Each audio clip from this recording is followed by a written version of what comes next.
की झोप न झाल्यामुळे बऱ्याचदा डिप्रेशन येतं किंवा ताणतणाव होतो किंवा हेल्थ खराब होते किंवा नाईट ड्युटीज असतात, काहींना निद्रानाश असतो. तर शांत झोप लागण्यासाठी काय काय केलं पाहिजे?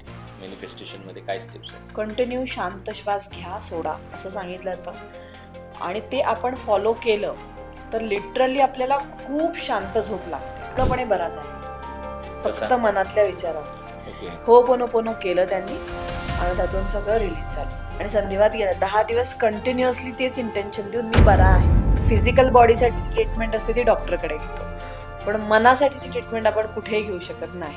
आपली फिजिकल बॉडी सुद्धा जी आहे ती आपल्या विचारांमुळेच आपल्याला रिॲक्शन देत असते वेगवेगळ्या पद्धतीच्या. आता बरेच आजार असतात ते आपल्याला परमनंटली घालवायचे असतात. त्यासाठी आपल्याला काय केलं पाहिजे अप्रोचच्या दृष्टीने? या आपल्या फक्त आपल्या विचारांवर आहे.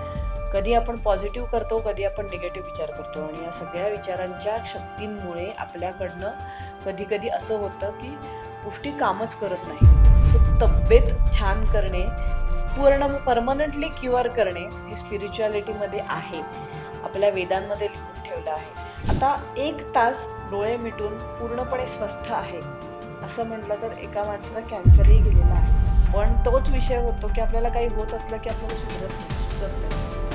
मग मी कसं करू? यातलं एक गोष्ट जरी केली तर आपण सक्सेसफुल, आनंदी, उत्साही आणि एनर्जेटिक आयुष्य जगू शकतो. म्हणजे ॲफर्मेशन ही अशी करायची असतात, रोज रात्री आणि रोज सकाळी.